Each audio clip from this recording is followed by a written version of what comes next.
Hello friends, welcome to my channel. Today we will discuss about George Orwell, his biography and important works. So let's get started. His early life, education and career. George Orwell, उनका pen name है, and his original name is Eric Arthur Blair, right? So he was born on 25th of June 1903 at Motihari, Bihar in India. तो 25 जून 1903 को मोतीहारी बिहार में India में इनका जन्म हुआ था and died on 21st of January 1950 at London in England. ठीक है, तो 21 जनवरी 1950 को लंदन में इंग्लैंड में इनकी डेथ हुई। He was an English novelist, essayist and critic. George Orwell was a novelist, essayist, and critic, best known for his novels Animal Farm and 1984। तो इनको सबसे ज़्यादा प्रसिद्धि मिली थी इन टू नॉवेल्स की वजह से, जो थे एनिमल फार्म और 1984। And he was a man of strong opinions who addressed some of the major political movements of his times, including imperialism, fascism, and communism। तो वो एक स्ट्रॉन्ग ओपिनियन के मैन थे, यानी कि उन अपने पक्के इरादे वाले आदमी थे, जिन्होंने बहुत सारे जो पॉलिटिकल मूवमेंट्स हुए थे, राजनीतिक आंदोलन, उनमें उन्होंने एड्रेस किया लोगों को अपने टाइम पर। और इम्पीरियलिज्म, जिसको हम साम्राज्यवाद बोलते हैं, ठीक है, कॉलोनाइजेशन भी बोलते हैं जिसको हम, और फासिज्म, फासीवाद, और कम्युनिज्म, जिसे हम साम्यवाद कहते हैं। ठीक है, जिसमें एक गवर्नमेंट एक ही होती है, किसी एक पर्सन के हाथ में ही पॉलिटिकल और इकोनॉमिक पावर्स होती हैं और वो सारी अपने देश को चलाता है। ठीक है, तो इस तरह के मूवमेंट्स में उन्होंने एड्रेस किया था लोगों को।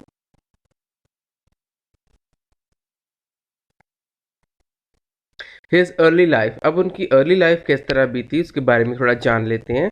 Orwell was born in Motihari, Bihar in India on June 25, 1903 as a son of British civil servant. Orwell spent his first days in India. तो वो एक ब्रिटिश सिविल सर्वेंट के बेटे थे। उनके फादर जो थे इंडिया में ब्रिटिश सिविल सर्वेंट थे, और उन्होंने अपने जो अर्लियर डेज थे वो इंडिया में ही बिताए जब बहुत ज़्यादा छोटे थे। And his father was stationed here in India, और उसके फादर की जो थी ड्यूटी इंडिया में ही लगी हुई थी। His mother brought him and his older sister Majority to England about a year after his birth and settled at Henley on Thames। तो इनके बर्थ के बाद इनकी मदर जो थी, इनको और इनकी बड़ी बहन मेजोरी को इंग्लैंड ले आई। ठीक है, 1 साल के बाद इनके जन्म के। और हैनले ऑन थेम एक सिटी का नेम है, यहाँ पर वो सेटल हो गए थे। His father stayed behind in India and rarely visited. उनके फादर की क्योंकि जॉब इंडिया में थी और वो यहीं पर ही काफ़ी देर रहे, और बहुत कम, रेयरली ही उन्होंने अपनी फैमिली में, यानी लंदन बहुत कम गए, बहुत कम विजिट किया अपनी फैमिली को उन्होंने। He found his father to be dull and conservative. तो बाद में उन्होंने ये जाना अपने फादर के बारे में, जॉर्ज ऑरवेल ने, कि उनके फादर काफ़ी डल किस्म के और कंजर्वेटिव, यानी कि रूढ़ीवादी इंसान थे, पुराने ख्यालातों वाले। Orwell took up his writing at an early age, reportedly composing his first poem around age 4। तो जब वो 4 साल के ही थे तो भी उन्होंने अपना राइटिंग का काम शुरू कर दिया था, क्योंकि उनको बहुत ज़्यादा हॉबी थी इसकी। पहली पोइम उन्होंने 4 साल की उम्र में लिखी थी। He later wrote, I had the lonely child's habit of making up stories, holding conversations with imaginary persons। तो वो खुद ये लिखते हैं, ठीक है, कि I had the lonely child habit of making up stories, कि मैं जैसे एक अकेला बच्चा होता है, स्टोरीज लिखता है खुद, और अकेला ही कन्वर्सेशंस करता है इमेजिनरी पर्सन्स के साथ।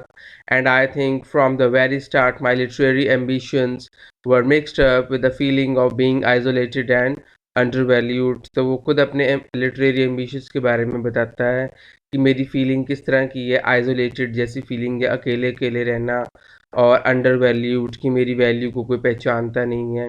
तो मैं खुद ही अपने आप को एक्सप्रेस कर रहा हूँ through writings. And one of his first literary successes came at the age of 11 when he had poem published in a local newspaper. तो जब वो 11 साल के थे, उनकी लिटरेरी सक्सेस जो थी सामने आनी शुरू होगी जब उन्होंने पहली अपनी पोएम एक लोकल न्यूज़पेपर में पब्लिश करवाई थी. Orwell was sent to a boarding school. In 1911, he went to Saint Cyprian's in the coastal town of Eastbourne. ठीक है, उन्होंने फिर ऑरवेल को बोर्डिंग स्कूल में भेज दिया गया.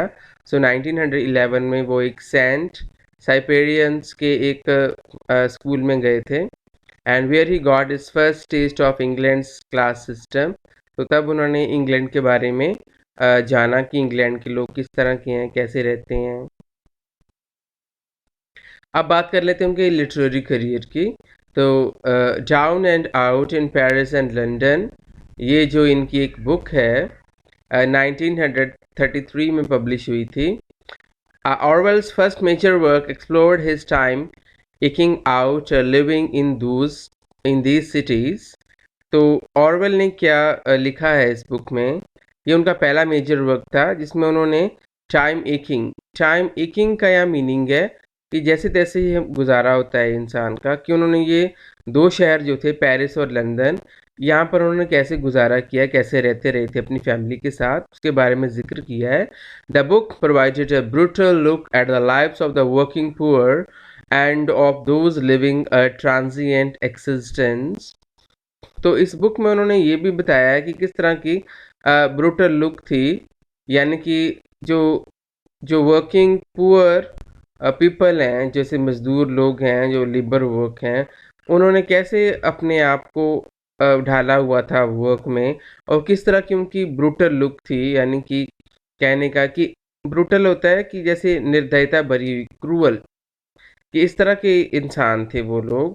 And those living in transient existence, वो किस तरह वहाँ पर एग्जिस्ट कर रहे थे वो लोग. And not wishing to embarrass his family, the author publish the book under the pseudonym George Orwell.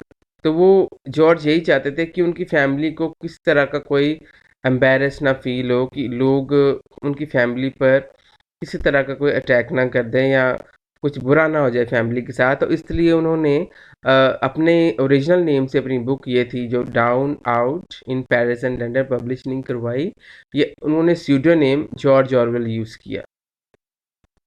Next इनकी बुक है बर्मीज डेज, जो 1933 में आई. Orwell's next explored his overseas experience in Burmese days. तो नेक्स्ट इनकी book यही थी, which offered a dark look at the British colonialism in Burma. तो बर्मा कंट्री में जो ब्रिटिश कॉलोनियलिज्म थी, ब्रिटिश का राज था, तो उनकी डार्क लुक किस तरह की थी, वहाँ पर किस तरह लोग रहते थे, कि कितनी बुरी तरह रह रहे थे लोग इनके अंडर ब्रिटिश कॉलोनियलिज्म में. तो उसके बारे में बताया है. Then the part of countries Indian Empire. तो इंडियन एम्पायर में भी किस तरह ये पार्ट रहा बर्मा इंडिया का. And Orwell's interest in political matters grew rapidly after this novel was published. तो इनका पॉलिटिकल मैटर्स में और ज़्यादा इंटरेस्ट बढ़ गया जब ये नॉवल पब्लिश हो गया, जब ये बुक पब्लिश हो गई.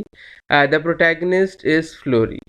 तो इस बुक में जो प्रोटैगनिस्ट हैं, मेन कैरेक्टर है, वो हैं फ्लोरी. के नाम याद रख लीजिएगा आप, क्योंकि क्वेश्चन इस तरह के आपको पूछे जा सकते हैं एग्जामिनेशन में. इसके बाद बात कर लेते हैं कि war injury and tuberculosis his health problems, कि जॉर्ज ऑरवेल को हेल्थ प्रॉब्लम क्या क्या आई और किस तरह उन्होंने अपने आप को संभाला. In December 1936 Orwell travel to Spain where he joined one of his the groups fighting against General Francisco in Spanish Civil War. Orwell was badly injured during his time with the militia and getting problem in the throat and arm. तो इन्होंने army join कर ली हुई थी, ठीक है. और उसके बाद उन्होंने फाइटिंग की थी अगेंस्ट जनरल फ्रांसिस्को में, फ्रांसिस में, जो तब स्पेनिश सिविल वार चल रही थी. और ऑरवेल इसमें बहुत बुरी तरह से इंजर्ड हो गए थे, ठीक है, इस वार में. और उनको थ्रोट में और आर्म में, बाजू में प्रॉब्लम आई थी. घायल हो गए थे, and other health problem plagued talented writer not long after his return to England. तो इसके बाद उनको कुछ और हेल्थ प्रॉब्लम्स भी आई। प्लेग का मीनिंग है कि उन्हें सामना करना पड़ा इन प्रॉब्लम्स को, जो हेल्थ प्रॉब्लम्स थी, जब वो इंग्लैंड आ गए थे।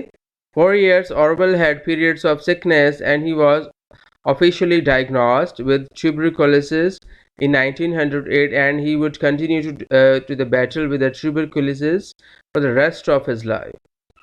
तो उसके बाद उनको सिकनेस हुई, बीमारी हुई, और ऑफिशियली डायग्नोस करके पता चला कि उनको ट्यूबरकुलोसिस की बीमारी थी, जो उनकी लाइफ टाइम चलती रही है बीमारी। ठीक है। Literary critic and BBC producer. तो इन्होंने अब इनकी बात कर लेते हैं। इन्होंने एक लिटरेरी क्रिटिक के रूप में भी काम किया, और बीबीसी के जो एक जो न्यूज़ की एजेंसी थी, वहाँ पर एज ए प्रोड्यूसर भी काम किया इन्होंने। इन 1941 Orwell landed a job with BBC as a producer, and he developed news commentary. तो इस BBC न्यूज़ में वो कमेंट्री करते थे, news commentary, and shows his audiences in the eastern part of the British Empire. ठीक है।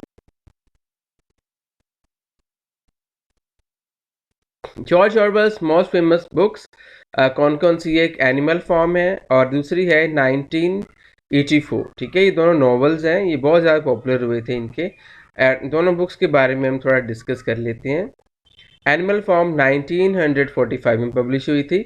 Animal Farm was an anti Soviet satire in pastoral setting featuring two pigs as its main protagonist. ठीक है।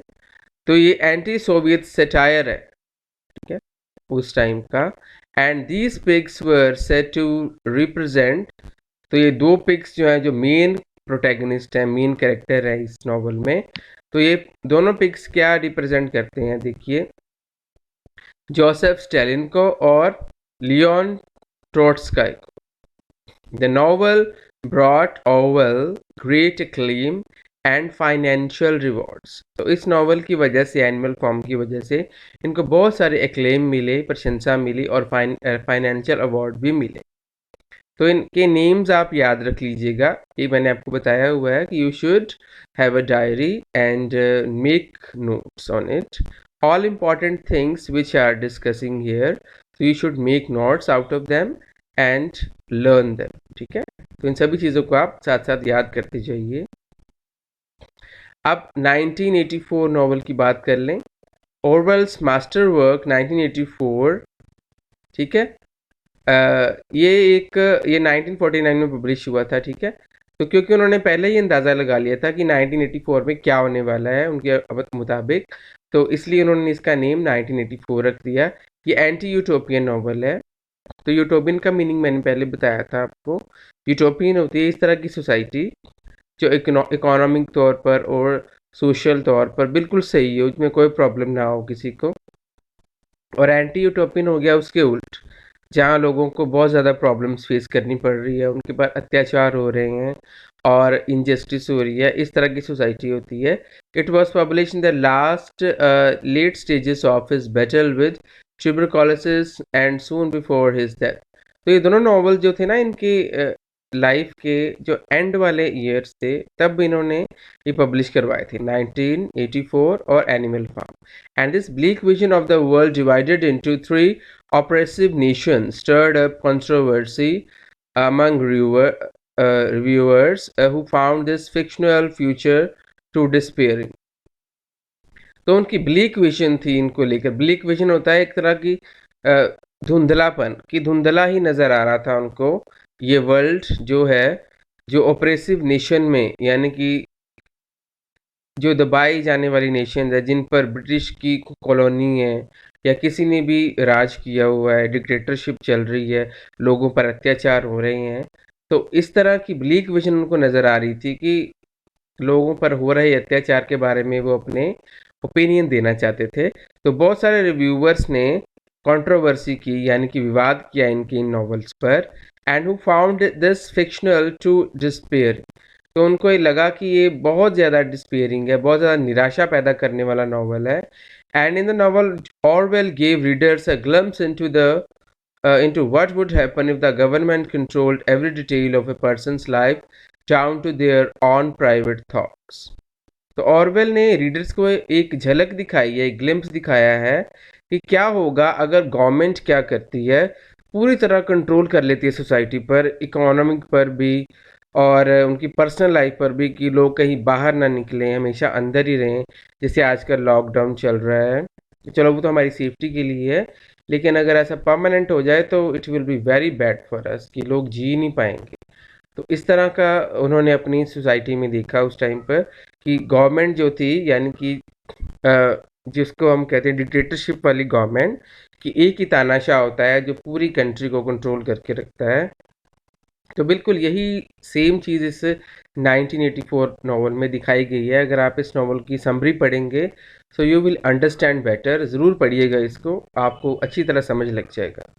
तो उन्होंने इस चीज़ को ही इस novel में दिखाया है कि जब ऐसी गवर्नमेंट लोगों की पर्सनल, प्राइवेट, ओके, और हर तरह की लाइफ को कंट्रोल करती है, तो लोग किस तरह का फील करते हैं। इसके बाद कुछ एसेज हैं जॉर्ज ऑरवेल के, politics and English language. It was published in April 1946 in British literary magazine horizon. ठीक है, तो हॉरिजन मैगजीन में ये पब्लिश हुआ था। This essay is considered one of George Orwell's most important works on style। तो ये बहुत ज़्यादा इनके स्टाइल पर आधारित वर्क था। इसके बाद इनका एक बहुत इम्पॉर्टेंट ऐसे है, ये है शूटिंग एन एलिफेंट। जो ये दोनों ही इम्पॉर्टेंट हैं, ओके। तो इनके आप नेम्स याद रख लीजिएगा, डेट्स याद रख लो। This essay was published in literary magazine new writing, ठीक है, in 1936। तो 1936 में न्यू राइटिंग मैगजीन में ये छपा था। Discusses George Orwell's time as a police officer in Burma. तो ये इसमें ये डिस्कशन की गई है कि जब जॉर्ज ऑरवेल बर्मा में एक पुलिस ऑफिसर के तौर पर काम कर रहे थे, जब अब बर्मा को आजकल हम म्यांमार के नाम से जानते हैं, which was still British colony at that time. तो वो उस समय ब्रिटिश कॉलोनी थी। Orwell hated his job and thought imperialism was an evil thing. तो जॉर्ज वेल को अपनी ये जॉब अच्छी नहीं लगी थी वहाँ पर, उनको ये इम्पीरियलिज्म यानी कि साम्राज्यवाद एक ईवल थिंग लगती थी, एक बुरी चीज़ लगती थी। तो वो छोड़ना चाहते थे अपनी job. As a representative of imperialism he was disliked by locals, क्योंकि वो इम्पीरियलिज्म के रिप्रेजेंटेटिव थे वहाँ पर, क्योंकि और इसलिए ही वहाँ के जो बर्मा के लोकल लोग थे उनको पसंद नहीं करते थे, यानी उनसे हेट करते थे। तो इसी वजह से उनको ये जॉब अच्छी नहीं लगती थी अपनी। One day although he did not think it necessary he killed a working elephant. तो एक दिन क्या किया इन्होंने, एक एलिफेंट को इन्होंने शूट कर दिया वहाँ पर। ये रियलिटी है, ठीक है। और तब क्या हुआ था, क्योंकि ये एक्चुअली एलिफेंट ना थोड़ा मतलब कि मैड हो गया था, पागल हो गया था। तो इनके वहाँ पर एक साथी भी थे साथ में, तो इन्होंने शूट कर दिया था in front of the crowds of local just to avoid looking a fool, कि खुद को फूल यानी कि मूर्ख लगने की को अवॉइड करने के लिए, कि लोग मुझे मूर्ख ना समझें, तो मैं मतलब उनकी रक्षा के लिए इस एलिफेंट को मार रहा हूँ, इसलिए उन्होंने इसको शूट कर दिया था। And the essay was later the title piece in the collection. तो इसी ऐसे को ना मतलब उन्होंने जो द एलिफेंट का है, the killing of an elephant, इस पर ही उन्होंने फिर थोड़ा एक्सपेंड करके इसी टाइटल को उन्होंने, इसी टाइटल के अंदर उन्होंने कुछ अपने एसेज लिखे थे। तो ये इनका एक बुक का ये टाइटल बन गया था, to avoid looking a fool और repressed ethnocentrism, a post colonial view of George Orwell shooting an elephant. तो काफ़ी लंबा टाइटल है। इसी टाइटल के अंडर जो पब्लिश हुआ था 1950 में, उन्होंने ये 3 एसेज उसमें इंक्लूड किए थे। माई कंट्री राइट और left, how the poor die, such were the joys. तो ये तीनों एसेज जो थे इन्होंने इसी जो थे इनकी कलेक्शन एसेज की इसमें पब्लिश करवाए थे। तो the killing of an elephant बड़ा इंपॉर्टेंट इनका ऐसे है। George Orwell statue. अब बात कर लेते हैं, इनका एक स्टैचू बना हुआ है जॉर्ज ऑरवेल का, मैं बताता हूँ कहाँ पर, देखिए। Despite Orwell's disdain for the BBC during his life, a statue of the writer was commissioned by artist Martin Jennings and installed outside the BBC in London. क्योंकि उन्होंने BBC में जॉब की थी ना, जैसे मैंने पहले बताया आपको कि वो एज ए प्रोड्यूसर रहे थे वहाँ पर और कमेंट्री भी करते थे। तो इनका BBC वालों ने ही अपने ऑफिस के बाहर लंदन में इनका स्टैचू बनवाया हुआ है। और जो आर्टिस्ट थे जिन्होंने ये बनाया था वो थे मार्टिन जेनिंग्स, ठीक है। एन इंस्क्रिप्शन रीड, वहाँ पर लिखा हुआ है इनके स्टैचू के ऊपर, if liberty means anything at all, it means a right to tell people what they do not want to here.